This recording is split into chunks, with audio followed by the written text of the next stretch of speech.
1. APBN merupakan instrumen untuk mengendalikan perekonomian saat terjadinya inflasi atau deflasi. Hal ini menggambarkan fungsi APBN, yaitu A. Stabilisasi, B. Alokasi, C. Distribusi, D. Realokasi, E. Otorisasi.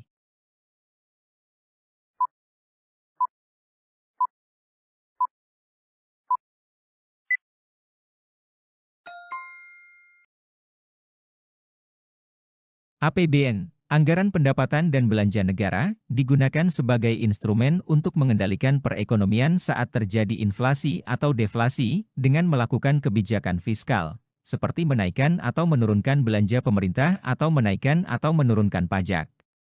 Ini merupakan bagian dari fungsi APBN yang disebut sebagai fungsi stabilisasi.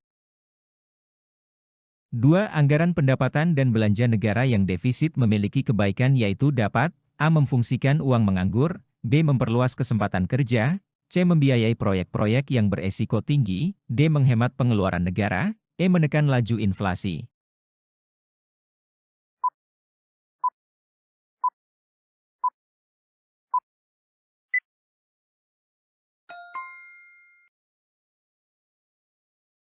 APBN yang defisit berarti anggaran untuk belanja lebih besar daripada penerimaannya.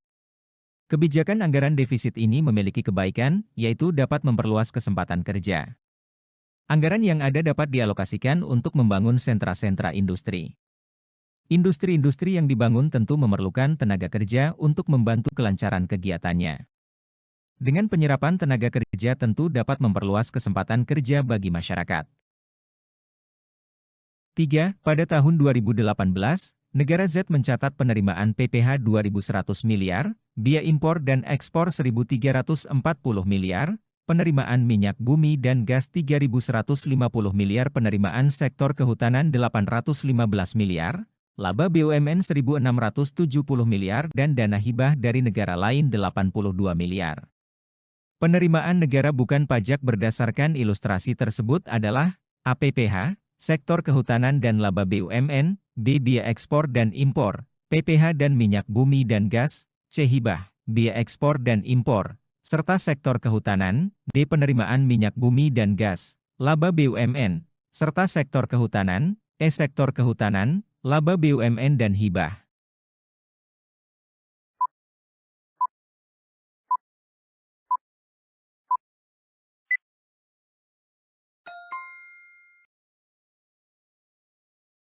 Penerimaan negara bukan pajak mencakup penerimaan dari sektor-sektor non-pajak seperti kehutanan, laba BUMN, dan dana hibah dari negara lain. 4. Unsur-unsur pengeluaran anggaran belanja negara, 1. Belanja barang, 2. Cicilan utang, 3. Pembelian kendaraan dinas, 4. Bantuan proyek, 5. Subsidi daerah otonom. Hal yang termasuk pengeluaran rutin adalah A1, 2 dan 3, B1, 3 dan 4, C1, 2 dan 5, D2, 3 dan 4, E3, 4 dan 5.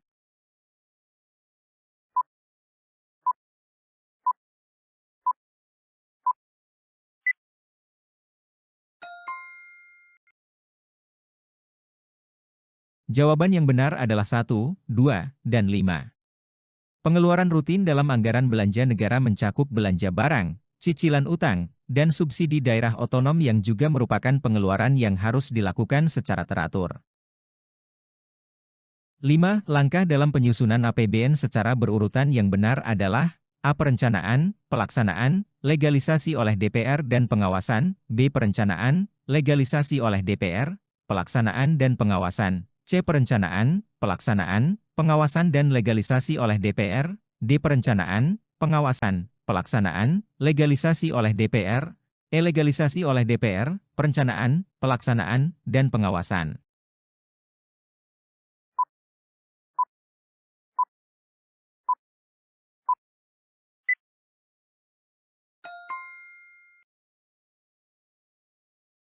Langkah-langkah dalam penyusunan APBN yang benar dimulai dengan perencanaan anggaran oleh pemerintah, dilanjutkan dengan pelaksanaan anggaran setelah disetujui, kemudian dilakukan pengawasan terhadap penggunaan anggaran, dan terakhir legalisasi oleh DPR.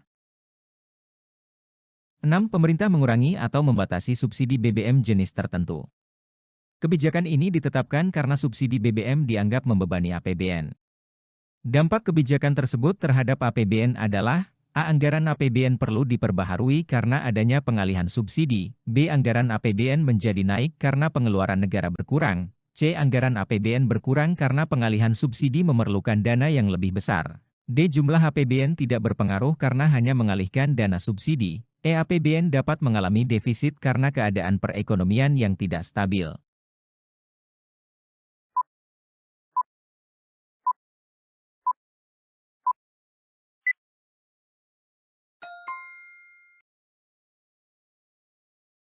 Dengan mengurangi atau membatasi subsidi BBM, pemerintah mengurangi pengeluaran yang sebelumnya dialokasikan untuk subsidi tersebut. Hal ini dapat mengurangi beban anggaran APBN secara keseluruhan, meskipun efeknya bisa berbeda-beda tergantung pada sejumlah faktor lain seperti kebijakan pengelolaan pendapatan dan belanja lainnya. 7. Pemerintah daerah membebaskan biaya pembuatan akta kelahiran dan kartu keluarga bagi masyarakat daerah tersebut. Kebijakan tersebut mencerminkan tujuan APBD, yaitu: A. Meningkatkan pelayanan kepada masyarakat. B. Menciptakan rasa aman dan penegakan keadilan. C. Mendukung pembangunan fasilitas publik. D. Meningkatkan kesejahteraan masyarakat. E. Memperluas lapangan kerja.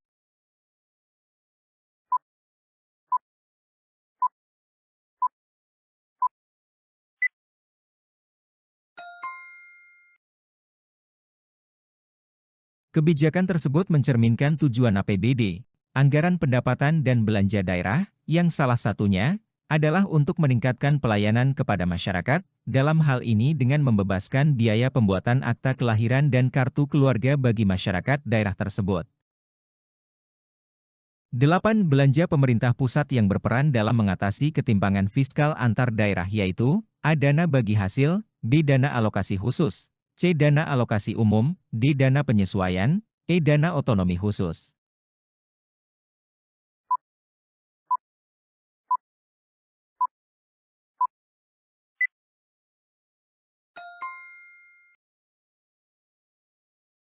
Dana alokasi umum merupakan dana yang bersumber dari pendapatan APBN, yang bertujuan untuk pemerataan kemampuan keuangan antar daerah untuk mendanai kebutuhan daerah, dalam rangka pelaksanaan desentralisasi. Dapat dikatakan DAU merupakan dana yang berperan untuk mengatasi ketimpangan fiskal antar daerah. 9. Belanja pemerintah daerah berupa pembelian mobil dinas, pendirian BUMT baru, pembuatan saluran irigasi bagi masyarakat, penambahan ruas jalan kabupaten merupakan komponen dari: A. Belanja lain-lain. B. Belanja barang dan jasa. C. Belanja pelaksanaan urusan pemerintah. D. Belanja modal. E. Belanja tidak terduga.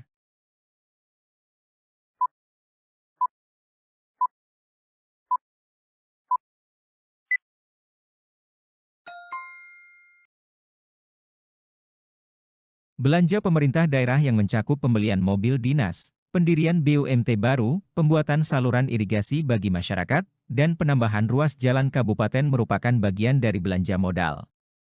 Belanja modal adalah belanja yang digunakan untuk memperoleh barang modal seperti pembelian aset tetap atau investasi dalam proyek-proyek pembangunan. 10. Dengan pemberlakuan otonomi daerah, pemerintah daerah berwenang penuh mengatur dan mengalokasikan sumber daya alam untuk mewujudkan kemakmuran daerah.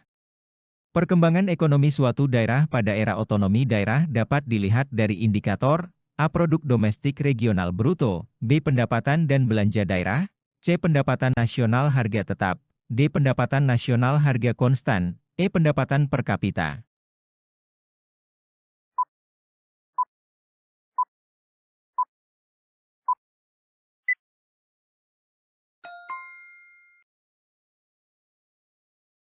Pendapatan per kapita merupakan indikator yang penting untuk mengukur perkembangan ekonomi suatu daerah pada era otonomi daerah. Pendapatan per kapita mengukur rata-rata pendapatan yang diterima oleh penduduk daerah tersebut dalam satu tahun.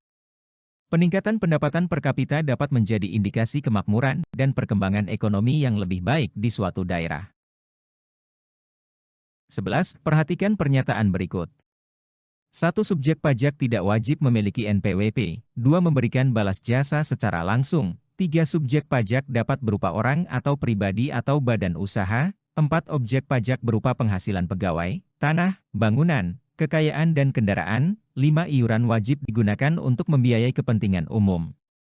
Pernyataan yang benar mengenai pajak adalah A1, 2 dan 3, B1, 3 dan 5, C2, 3 dan 4, D2, 4 dan 5, E3, 4 dan 5.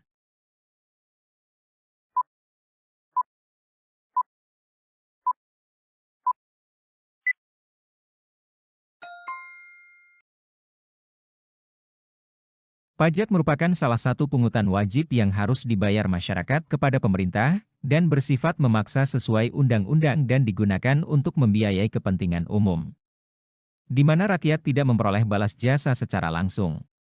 Sehingga pernyataan yang benar mengenai pajak yaitu, 1. Subjek pajak dapat berupa orang pribadi atau badan usaha, 2. Objek pajak berupa penghasilan pegawai tanah, bangunan, kekayaan, dan kendaraan, 3. Iuran wajib digunakan untuk membiayai kepentingan umum, oleh karena itu, jawaban yang benar adalah 2,3 dan 4. 12. Pajak digunakan untuk mengatur kegiatan perekonomian. Pemerintah memberikan kebijakan untuk menarik investor asing. Pemerintah dapat memberikan keringanan pajak. Dalam hal ini pemerintah menerapkan fungsi A. Anggaran, B. Stabilisasi, C. Regulasi, D. Redistribusi pendapatan, E. Otorisasi.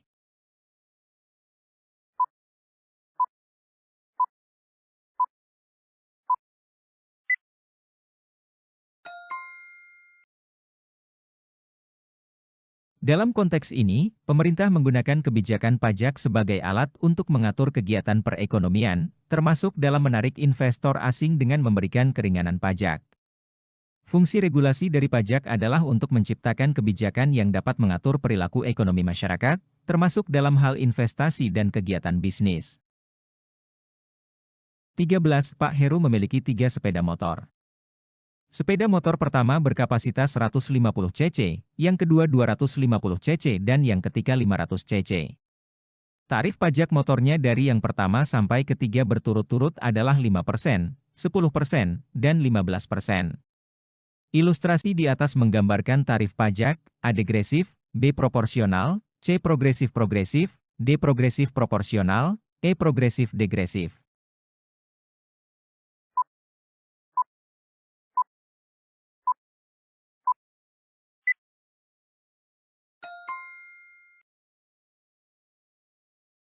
Tarif pajak yang meningkat seiring dengan meningkatnya kapasitas mesin sepeda motor, namun dengan tingkat kenaikan yang tetap, 5%, 10%, 15%, menunjukkan tarif pajak yang progresif namun proporsional.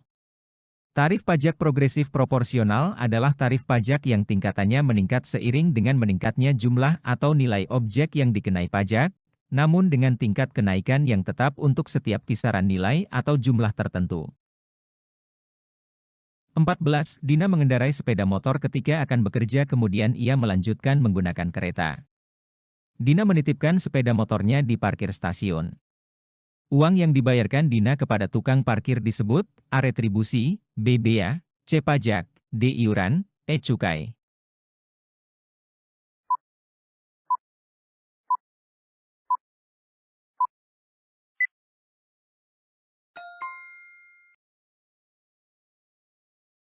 Uang yang dibayarkan oleh Dina kepada tukang parkir untuk menitipkan sepeda motornya di parkir stasiun merupakan contoh dari retribusi. Retribusi adalah pembayaran yang harus dilakukan oleh seseorang atau badan kepada pemerintah atau badan usaha lain sebagai imbalan atas pelayanan atau fasilitas yang diberikan oleh pemerintah atau badan usaha tersebut. 15. Wajib pajak yang tidak membayar pajak dapat dikenai sanksi hukum. Dalam hal ini asas pajak yang dipertimbangkan adalah A. Kepastian, B. Keadilan, C. Kelayakan, D. Ekonomi, E. Administrasi.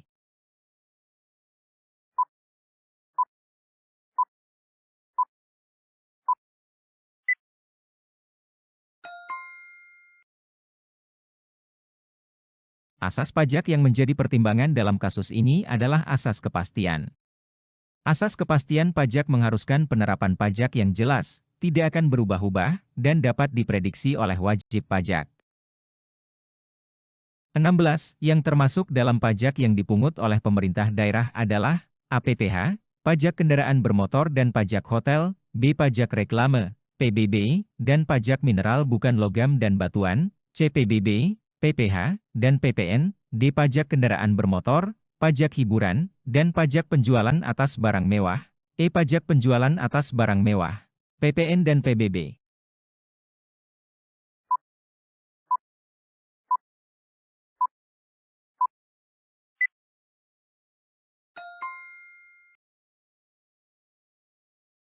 Pajak yang dipungut oleh pemerintah daerah meliputi berbagai jenis pajak, seperti pajak reklame, pajak atas iklan dan reklame, pajak bumi dan bangunan, PBB, serta pajak atas mineral bukan logam dan batuan.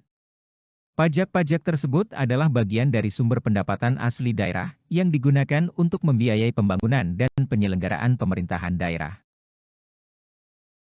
17. Sistem pembayaran pajak bumi dan bangunan menggunakan sistem A. Self-Assessment System, B. Withholding System, C. Official Assessment System, D. Self-Holding System, E. Withholding Official System.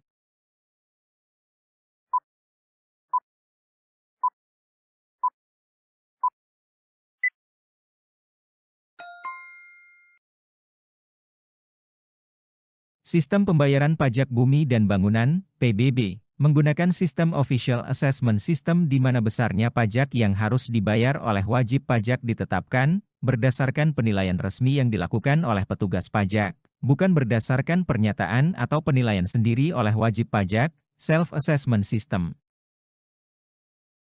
18. Suatu sarana untuk mengenakan sanksi administratif bagi wajib pajak yaitu melalui A. Surat pemberitahuan, B. Surat ketetapan pajak, C. Surat setoran pajak, D. Nomor pokok wajib pajak, E. Surat tagihan pajak.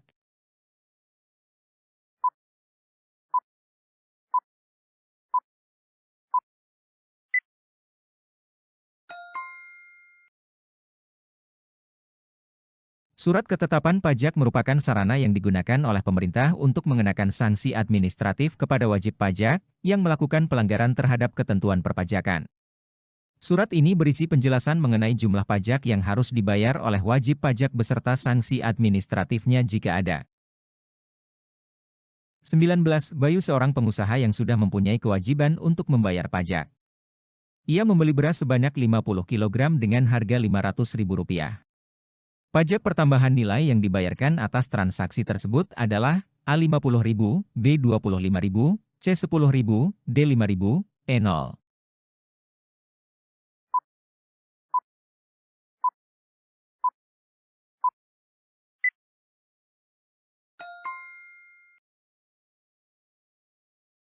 PPN sama dengan tarif PPN kali harga barang, 10% kali Rp500.000, sama dengan Rp50.000, jadi, besar PPN yang harus dibayarkan Andi adalah Rp50.000. 20. Negara X mengalami krisis ekonomi selama hampir 1 tahun. Akibatnya pembangunan infrastruktur di negara tersebut terhambat, dan dibutuhkan waktu yang lama untuk melakukan pembangunan dan membutuhkan modal besar. Atas dasar tersebut pemerintah negara X melakukan kerja sama dengan negara lain untuk mendapatkan bantuan. Tujuan negara X melakukan kerja sama tersebut adalah A. Memenuhi kebutuhan dalam negeri, B. Memelihara ketertiban dan perdamaian dunia, C. Menjalin persahabatan antar negara, D. Mempercepat pembangunan nasional, E. Menjaga kestabilan bidang sosial dan politik.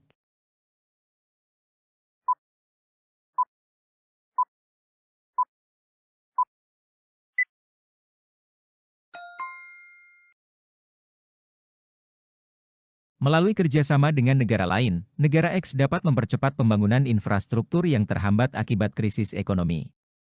Kerjasama ini dapat meliputi bantuan modal, teknologi, atau tenaga ahli dari negara mitra untuk membantu dalam pembangunan yang diperlukan.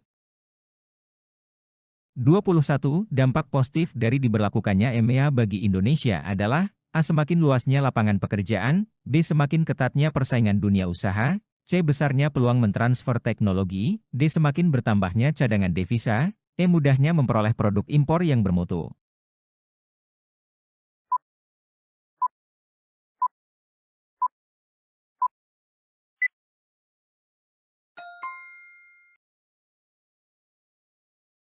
Dengan adanya EMEA, Indonesia memiliki akses yang lebih besar terhadap teknologi yang dikembangkan oleh negara-negara anggota ASEAN lainnya.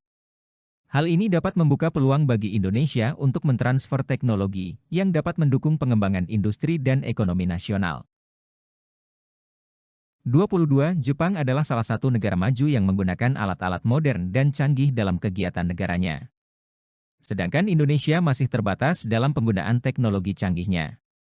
Indonesia harus menyesuaikan kondisi negaranya dengan perubahan dunia, sehingga Indonesia menjalin kerjasama dengan Jepang agar dapat mengikuti dalam penggunaan teknologi modern. Kerjasama Indonesia dan Jepang ini dilatar belakangi oleh A. Ekonomi, B. Kondisi iklim, C. Tuntutan global, D. Keinginan memperoleh dukungan dari negara lain, E. Sistem ekonomi negara.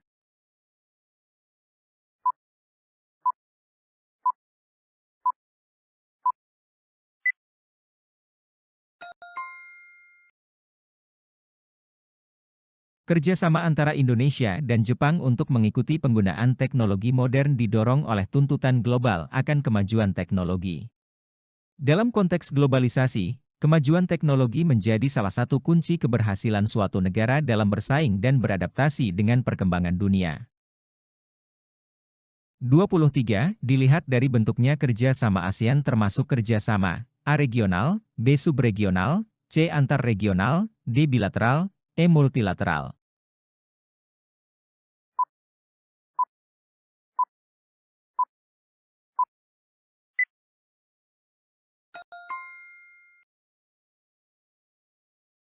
ASEAN termasuk kerjasama ekonomi regional. Kerjasama ekonomi regional adalah kerjasama yang didasarkan pada kawasan tertentu. 24. Dilihat dari bidangnya, ASEAN Free Trade Area, AFTA, termasuk bentuk kerjasama ekonomi, A. Kerjasama ekonomi perdagangan, B. Kerjasama produsen, C. Kerjasama keuangan, D. Kerjasama ketenagakerjaan, E. Kerjasama pasar bersama.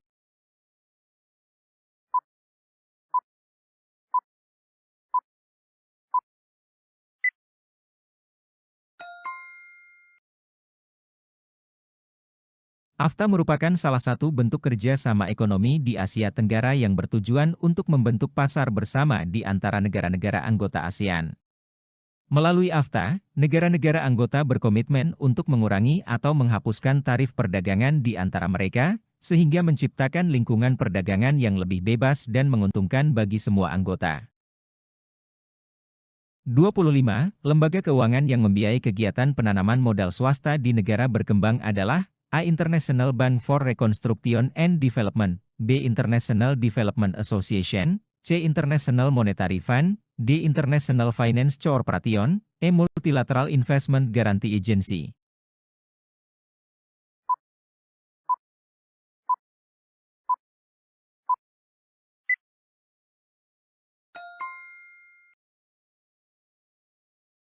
IFC merupakan bagian dari World Bank Group yang fokus pada pendanaan dan dukungan bagi sektor swasta di negara-negara berkembang. IFC memberikan pinjaman, investasi, dan bantuan teknis kepada perusahaan swasta dan proyek-proyek yang berpotensi memberikan dampak sosial dan ekonomi yang positif di negara-negara berkembang. 26. Lembaga yang bertujuan untuk menangani masalah pembangunan industri di negara berkembang adalah AIDB, BIMF, C. Bank Dunia, D. OPEC, E. UNIDO.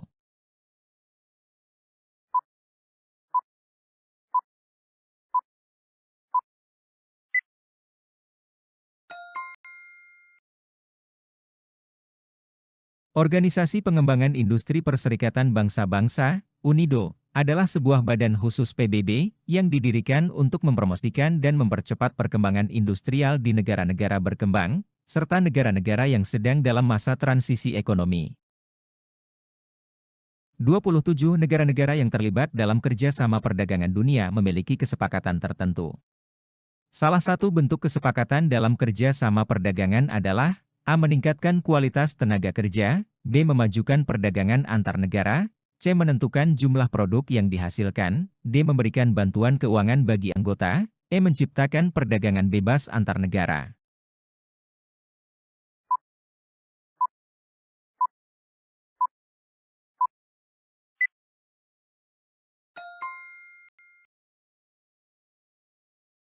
Salah satu bentuk kesepakatan dalam kerjasama perdagangan adalah untuk memajukan perdagangan antar negara. Hal ini mencakup berbagai langkah untuk meningkatkan volume perdagangan, mempermudah akses pasar, mengurangi hambatan perdagangan, dan meningkatkan kerjasama antar negara dalam bidang perdagangan. 28. Saat ini banyak terjadi perdagangan barang-barang ilegal, sehingga pemerintah harus menggunakan cara untuk mengatasi hal tersebut, yaitu dengan memeriksa dokumen dan menggunakan alat detektor. Ilustrasi tersebut merupakan manfaat perdagangan dalam bidang A. Politik, B. Sosial, C. Iptek, D. Ekonomi, E. Pertahanan dan keamanan.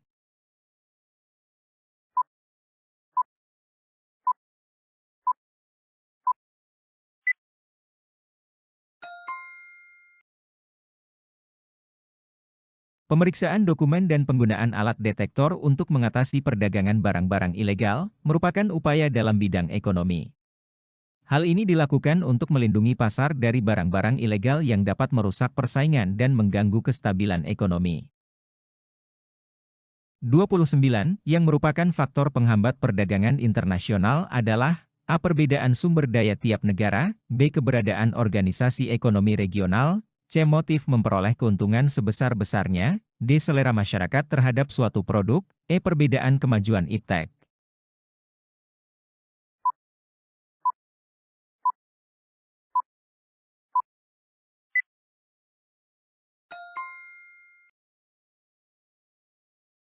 Keberadaan organisasi ekonomi regional seperti ASEAN, Uni Eropa, NAFTA, dan lain-lain dapat menjadi faktor penghambat dalam perdagangan internasional.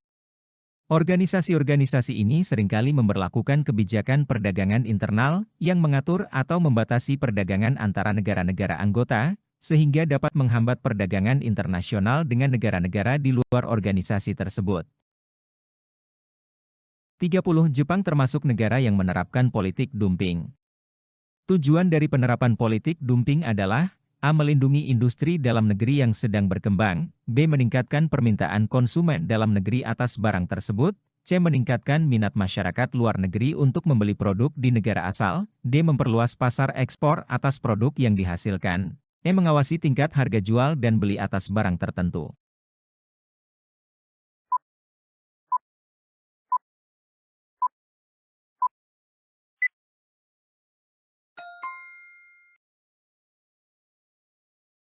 Politik dumping dapat digunakan untuk memperluas pasar ekspor suatu negara dengan menjual barang-barang dengan harga di bawah harga pasar ke negara-negara lain.